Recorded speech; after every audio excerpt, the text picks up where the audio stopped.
মানে বিশ্বের সবচেয়ে বড় ফিতনা ছিল দ্বিতীয় বিশ্বযুদ্ধ। তার আগে একটা হয়েছে প্রথম বিশ্বযুদ্ধ, যেখানে প্রায় কয়েক কোটি মানুষ মারা গেছে, আর সেকেন্ড ওয়ার্ল্ড ওয়ারে আরও বেশি মানুষ মারা গেছে। তো এখন বিশ্বকে ঠেলে দেওয়া হচ্ছে একটা থার্ড ওয়ার্ল্ড ওয়ারের দিকে, মানে যে কোনো সময় একটা তৃতীয় বিশ্বযুদ্ধের আশঙ্কা করছেন এখনকার যারা মিলিটারি অ্যাফেয়ার্স নিয়ে পড়াশোনা করেন, ওয়ার্ল্ড অ্যাফেয়ার্স নিয়ে পড়াশোনা করেন, তারা এগুলো বলতে পারবেন ভালো। বিশ্বকে একটা খাদ্য মন্দার দিকে ঠেলে দেওয়া হচ্ছে, বিশ্বকে একটা দুর্ভিক্ষের দিকে ঠেলে দেওয়া হচ্ছে, এবং মহামারীর মধ্য দিয়ে অলরেডি কিন্তু আমাদের বিভিন্ন দেশের ইকোনমিক অবস্থা ভালো না, তার উপরে খাদ্য সংকট, তার উপরে যে বৈশ্বিক যুদ্ধগুলো, আমদানি রপ্তানি বন্ধ হয়ে যাচ্ছে, তেল গ্যাসের দাম বেড়ে যাচ্ছে, জনগণ হাহাকার করছে। এই পলিটিক্যাল গ্লোবাল অ্যাফেয়ার্সের ফিতনা এগুলো। তা আপনাকে এই জন্যই প্রথমে আমি একটা কথা বললাম যে ফিতনাময় একটা পরিবেশে একজন মুমিন যার অন্তর্দৃষ্টি আছে, যে কোরআন এবং সুন্নাহ দিয়ে এই বিশ্বের এই রহস্যগুলো উদ্ঘাটন করতে পারে, সে ভালো থাকতে পারে না। তার মনটা সবসময় কিন্তু মানে ব্যাকুল থাকবে যে কিভাবে এইসব সমস্যা থেকে নিজে উত্তরণের পথ খুঁজতে পারি, আর আমার পরিবারকে বাঁচাতে পারি, আর আমার জনগণকে বাঁচাতে পারি। আর যদি আপনি আত্মকেন্দ্রিক হন, স্বার্থপর হন, তাহলে নিজের চটকায় তেল দিবেন, নিজে ভালো থাকলেই বাপের নাম। তো দেখুন, এই জামানার কথাই নবীজি বলছেন সাল্লাল্লাহু আলাইহি ওয়াসাল্লাম, তোমাদের সামনে এমন একটা যুগ আসছে, নবীজি বলছেন জামানা সাবরিন, কঠিন জামানা, যেই জামানায় ঈমান নিয়ে চলাটা হবে হাতের মধ্যে আগুন নিয়ে চলার মতো। নবীজি বলছেন ওই সময়ে সাহাবী জিজ্ঞাসা করছেন, ইয়া রাসূলুল্লাহ, আমি ওই সময়ে কি করব? ওই সময় আমি কি করব, আমাকে কি পরামর্শ দিচ্ছেন? নবী সাল্লাল্লাহু আলাইহি ওয়াসাল্লাম বলছেন, হে আমর ইবনে আস, তুমি ওই সময় বাড়িতে অবস্থান করো, বাসায় থাকো, বিনা প্রয়োজনে বাড়ির বাইরে এসো না। ওই সময় তুমি নিজের পাপের জন্য আল্লাহর কাছে ক্রন্দন করতে থাকো, বিনা প্রয়োজনে বাড়ির থেকে বের হয়েও না। আর মানুষের সাথে এত বেশি মেলামেশা করো না, নিজে তোমার আমল, তোমার গুনাহ নিয়ে ব্যস্ত থাকো, তোমার পাপের জন্য আল্লাহর কাছে কান্নাকাটি করো, ইনশাল্লাহ তুমি নাজাত পেয়ে যাবে। এটা একটা অপশন, মানে ফিতনাময় পরিবেশে আপনি কিভাবে বাঁচবেন, এটা একটা অপশন। আরেকটা হাদিসে গিয়ে নবী সাল্লাল্লাহু আলাইহি ওয়াসাল্লাম বলছেন যে যখন এমন ফিতনাময় পরিবেশ আসবে, তখন যদি তোমরা এই আমর বিল মারুফ নাহি আনিল মুনকার, সৎ কাজের আদেশ, অসৎ কাজের নিষেধ, আমার সুন্নতের উপর অটল থাকতে পারো, তাহলে তোমরা 50 জন শহীদের নেকি পাবে। সাহাবায়ে কেরাম বলছেন, ইয়া রাসূলুল্লাহ, আমিনহুম আও মিন্না, তাদের মধ্যে 50 জন নাকি আমাদের মধ্যে 50 জন শহীদ? নবী করিম সাল্লাল্লাহু আলাইহি ওয়াসাল্লাম বলছেন, বাল মিনকুম, বরং তোমাদের মধ্যে 50 জন শহীদ। এটা অপশন নাম্বার 2। এক কি বললাম, আপনি নিজেকে নিয়ে ব্যস্ত থাকেন, বাসায় থাকেন, বিনা প্রয়োজনে বাড়ির থেকে বের হবেন না, মানুষের সাথে কম মেলামেশা করেন, এবং নিজের পাপের জন্য আল্লাহর কাছে কান্নাকাটি করেন, নিজের আমল নামা নিয়ে ব্যস্ত থাকেন, ইনশাআল্লাহ নাজাত পাবেন। 2 নাম্বার, যদি আপনার কাছে আরও বেশি যোগ্যতা থাকে এবং আপনি আরও বেশি সাহসী হন এবং আপনি উম্মার, দেশের জনগণের কল্যাণ কামনা করেন, তাহলে অন্যদেরকেও এই ফিতনাময় পরিবেশে টিকে থাকার ফর্মুলা বলে দেন। এখানে সবর করেন, আমর বিল মারুফ নাহি আনিল মুনকারের কাজ করেন, আল্লাহ পাক আপনাকে ইনশাআল্লাহ 50 জন শহীদ সাহাবীর নেকি দিবেন। আরও অপশন আছে। কি অপশন? ওই যে আসহাবুল কাহফ কি করেছিল, একটা ফিতনাময় পরিবেশ থেকে নিজেরা আস্তে করে সরে গিয়েছে। যখন আপনি পরিবেশকে পরিবর্তন করতে আর পারছেন না, দাওয়াত দিয়েও কোনো কাজ হচ্ছে না, মানুষ কথাও শুনছে না, জুলুম নির্যাতন বাড়তেই আছে, টিকে থাকা মুশকিল, তখন তাদের হিসেবের দায়িত্ব আল্লাহর উপর ছেড়ে দেন, আপনি ওখান থেকে ডিসকানেক্টেড হয়ে যান। এমনও হাদিস আছে।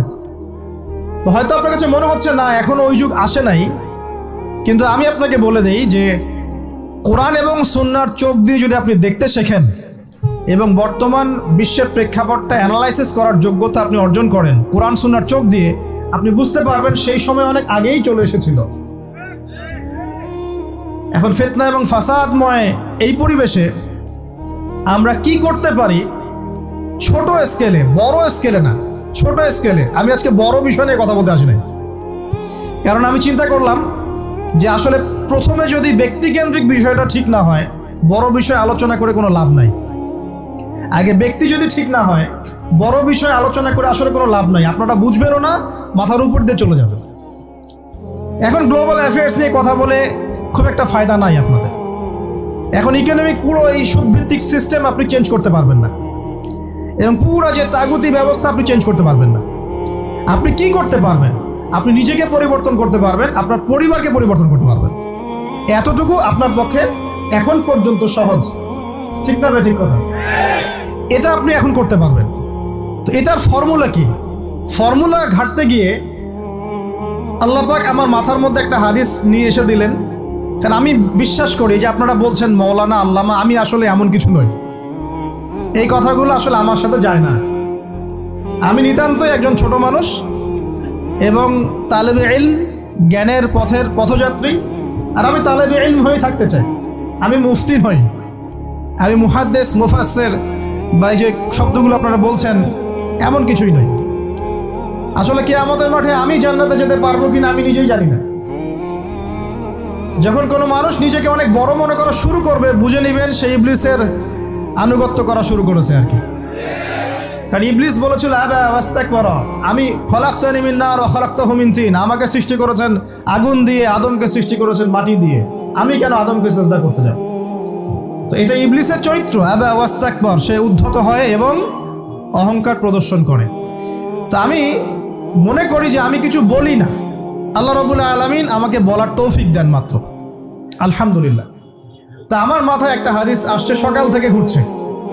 সেটা হচ্ছে, দেখুন, বারা ইবনে আযিব রাদিয়াল্লাহু আনহু থেকে বর্ণিত হাদিসটা আসছে এবং হাদিসটা বিশুদ্ধ।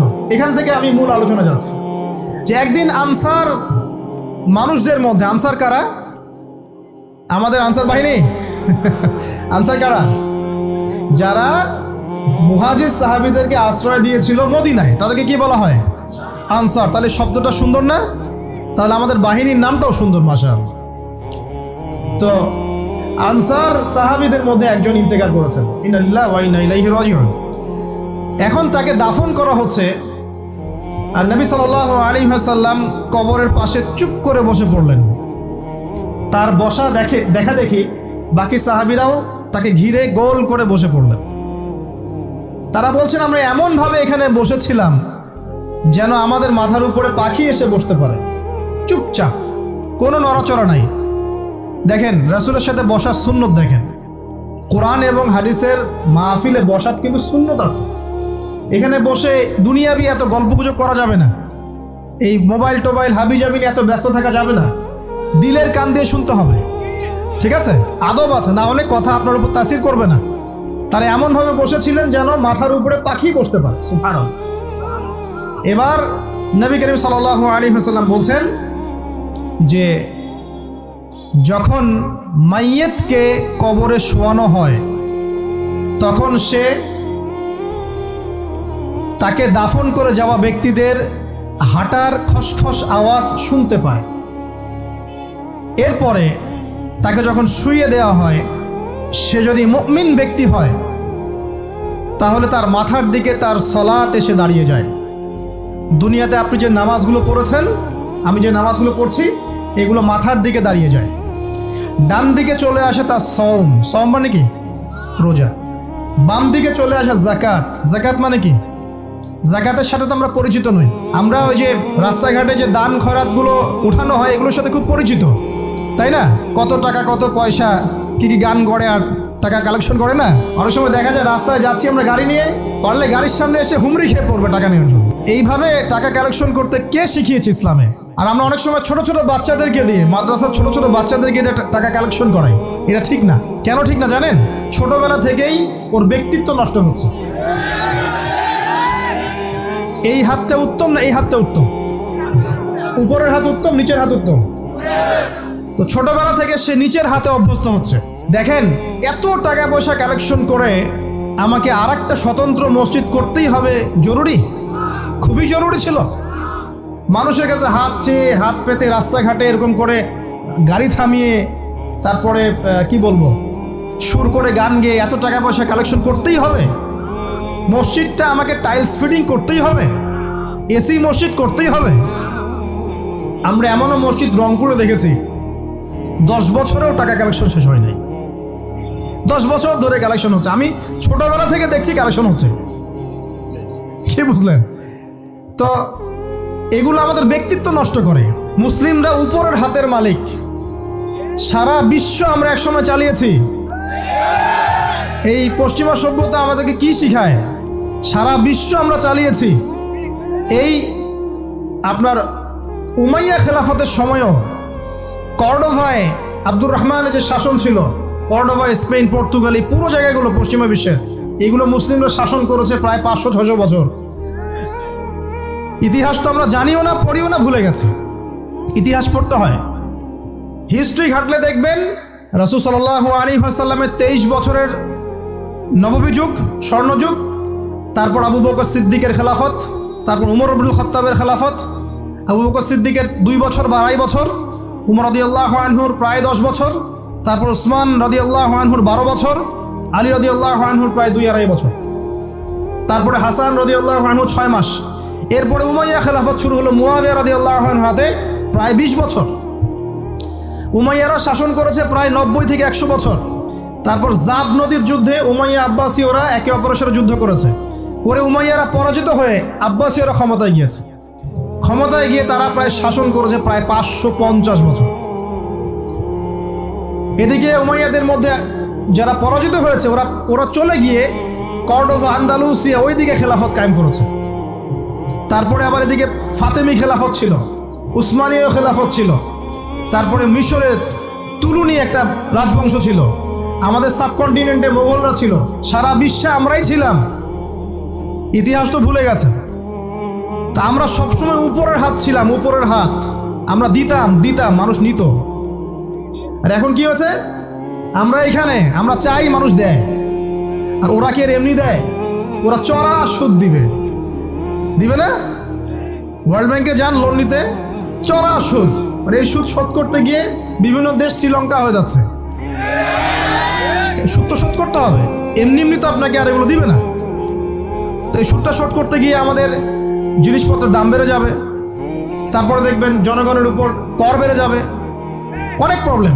আর এই প্রবলেমগুলো ফেস করতে হবে কি কারণে? রিবা বা সুদের কারণে। তো এই যে বলছি, দেখেন ছোটবেলা থেকেই যে আমরা নিচের হাতে অভ্যস্ত হচ্ছি, এটা ত্যাগ করতে হবে। ব্যক্তিত্বের পরিচয় দেন। এত টাকা পয়সা চেয়ে প্রতিষ্ঠান করার দরকার নেই। আমার জমি আছে 1 বিঘা, আমি প্রতিষ্ঠান করবো ইনশাআল্লাহ। আপনার 2 বিঘা আপনি করেন, যার সামর্থ্য আছে সে করবে, সামর্থ্য নেই করার দরকার নেই। আর একটা মসজিদ যদি কবুল হয়, একটা মসজিদ একটা জেলার জন্য যথেষ্ট। একটা মসজিদে নববী থেকে নবী সাল্লাল্লাহু আলাইহি ওয়াসাল্লাম সারা দুনিয়া শাসন করেছে। আর আমাদের তো কোটি কোটি মসজিদ বাংলাদেশে। এই যুগের কথাও নবীজি বলেছেন, যে যুগে মসজিদগুলো চাকচিক্যময় হবে, মসজিদগুলো কি হবে? চাকচিক্যময় হবে, হেদায়েত উঠে যাবে, এবং মসজিদের মধ্যে শোরগোল, হট্টগোল বেড়ে যাবে। দেখেন না, মসজিদে হট্টগোল বেড়ে গেছে না? এটা সেই যুগ। তো যেটা বলছিলাম প্রিয় ভাইরা, যে নিচের হাতে অভ্যস্ত না, উপরের হাতে অভ্যস্ত হতে হবে। এই কারণে এই যে একটা হাদিসের কথা শুরু করলাম, যে আনসার সাহাবী কারা ছিল? যারা মুহাজির সাহাবীদেরকে আশ্রয় দিয়েছে। এখন এই সাহাবীদের মধ্যে একজন ইন্তেকার করেছে। তার লাশ যখন রাখা হচ্ছে, তখন নবীজি বলছেন, মাথার দিকে মাইয়েতের আসে কি? সলাত। সলাত মানে কি? নামাজ। 5 ওয়াক্ত নামাজ আজকে থেকে ছাড়বেন? ওয়াদা করেন আজকে থেকে 5 ওয়াক্ত নামাজ ছাড়বো না ইনশাআল্লাহ। একটা হাদিস খালি বলি, মান তারাকা সালাতান মুতাআম্মিদান ফাকাদ কাফারা, মান তারাকা সালাতান মুতাআম্মিদান ফাকাদ কাফারা। আবার শুনেন, قال رسول الله صلى الله عليه وسلم من ترك صلاة متعمدا فقد كفر। আর মুয়াজ বিন জাবাল রাদিয়াল্লাহু আনহু কে নবীজি বলেছেন, মান তারাকা সালাতা মুতাআম্মিদান ফাকাদ বারিয়াত মিন জিম্মাতিল্লাহ। যে ব্যক্তি নিজের উপর ফরজ নামাজ ছেড়ে দিল, সে কুফরি করলো। মুয়াজ বিন জাবালকে নবী সাল্লাল্লাহু আলাইহি ওয়াসাল্লাম বলছেন, যে ব্যক্তি ফরজ নামাজ ইচ্ছা করে ছেড়ে দিল, সে ব্যক্তি আল্লাহর জিম্মা থেকে মুক্ত হয়ে গেল। নামাজ ছাড়বেন প্রিয় ভাই? 5 ওয়াক্ত নামাজ জামাতের সাথে ইনশাআল্লাহ। আল্লাহ আমাকে তৌফিক দেখ, আপনাদের সবাইকে তৌফিক দান করুন, আমিন। জামাত যদি না পান, একা পড়ে নেবেন, ঠিক আছে? যদি ঘুমিয়ে থাকেন, ঘুম থেকে উঠে পড়বেন। ভুলে গেছেন, যখন মনে হবে তখন পড়বেন। অজু করার পানি নাই, কি করবেন? তায়াম্মুম করবে। তায়াম্মুমেরও কিছু নাই, আপনার কোনো কাপড়ই নাই, সতর ঢাকার কোনো কাপড়ই নাই, কি করবেন? বসে বসে নামাজ পড়বেন ওই অবস্থাতেই। এটা কোনো মাফ নাই। মানে আপনার অজু করার কোনো পানি নাই, তায়াম্মুমের কিছুই নাই, কাপড়ও নাই সতরে, তখনও নগ্ন হয়ে বসেই নামাজ পড়তে হবে, মাফ নাই। যখন শোয়ানো হবে মাথার দিকে কি থাকবে? সালাত। তাহলে আমরা যারা ফরজ সালাত এখন আদায় করছি না, আজকে তওবা করেন, বলেন আস্তাগফিরুল্লাহ আল্লাযী লা ইলাহা ইল্লা হুয়াল হাইয়ুল কাইয়্যুম ওয়া আতুবু ইলাইহি। হে আল্লাহ, আমরা তওবা করছি, সারা জীবনে যত নামাজ পড়ি নাই, এই সমস্ত নামাজ না পড়ার পাপ থেকে তোমার কাছে তওবা করছি। ঠিক আছে, এটা আস্তাগফিরুল্লাহর অর্থ নয়, আমি বাংলায় বললাম। আর যদি নামাজ কাজা করে আদায় করে দিতে পারেন আলহামদুলিল্লাহ, খুবই ভালো হয়। যদি নাও পারেন তাও এখন থেকে আর কোনো নামাজ বাদ দিয়ে না, আর বেশি বেশি নফল নামাজ পড়ার চেষ্টা করেন। আল্লাহ পাক তৌফিক এনায়েত করুন। তারপরে ডান দিকে কি? সওম। সওম মানে কি? রোজা। রমজান মাসে রোজা রাখি সবাই তো, মাশাআল্লাহ, আলহামদুলিল্লাহ। রমজান মাসে সওম রাখার পাশাপাশি বেশি বেশি নফল সওম রাখার ব্যাপারে অভ্যস্ত হওয়ার চেষ্টা করতে হবে। সবচেয়ে সেরা সওমগুলো হচ্ছে মাসের 3 দিন, আইয়ামে বীজের সওম, চাঁদের 13, 14 এবং 15 তারিখ। আর সপ্তাহে 2 দিন, সেটা হলো বৃহস্পতিবার এবং কি সোমবার। আল্লাহ পাক তৌফিক দান করুন, আমিন। এছাড়া আরাফার সওম আছে, আশুরার সওম আছে, ঠিক আছে, জিলহজ মাসের প্রথম 10 দিন রাখতে পারেন, ইত্যাদি। এবার বাম দিকে কি? যাকাত। যেটা বলছিলাম, যাকাতের সাথে আমরা খুব একটা পরিচিত নই, অথচ যাকাত একটা ফরজ ইবাদত। কেউ যদি নামাজ এবং যাকাতের মধ্যে পার্থক্য করে, সে ব্যক্তি কাফের হয়ে যাবে। কেউ যদি মনে করে নামাজ আমি মানি, যাকাত আমি মানি না, তাহলে কাফের হয়ে যাবে। নিসাব পরিমাণ সম্পদ হলে প্রত্যেক মুসলিমের উপর যাকাত ফরজ, ঠিক আছে? এবং এই যাকাতই হচ্ছে আপনার ইসলামিক অর্থনীতির মূল ভিত্তি। তো যে কথা বলছিলাম প্রিয় ভাইরা, দেখুন, যাকাত ইসলামিক অর্থনীতির মূল ভিত্তি। কিভাবে জানেন?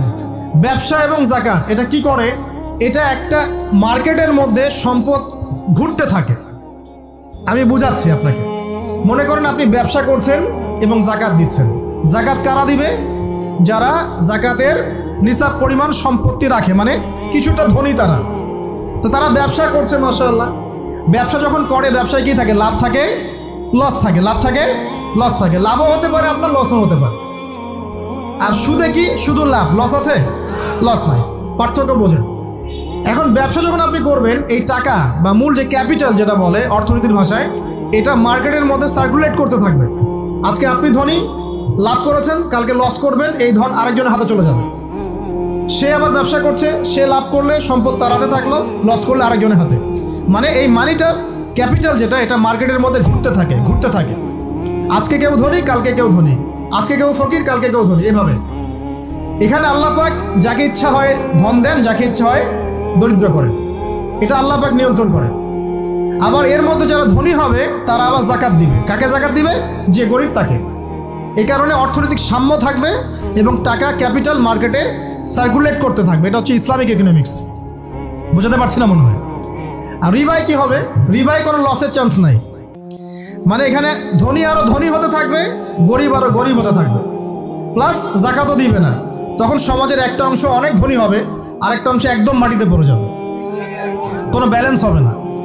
এই কারণে বিশ্বের একটা অংশ, ওই বিশ্বের একটা বড় অংশ যারা সুদখোর, যেখান থেকে সুদ এসেছে, ওইটা আস্তে আস্তে ধনী হয়ে গেছে এবং বিশ্বের বহু কান্ট্রি আস্তে আস্তে দারিদ্র সীমার নিচে চলে আসছে। এটা শুধু ব্যক্তির ক্ষেত্রেই নয়, সমাজের ক্ষেত্রেই নয়, পুরো বিশ্বটা হচ্ছে।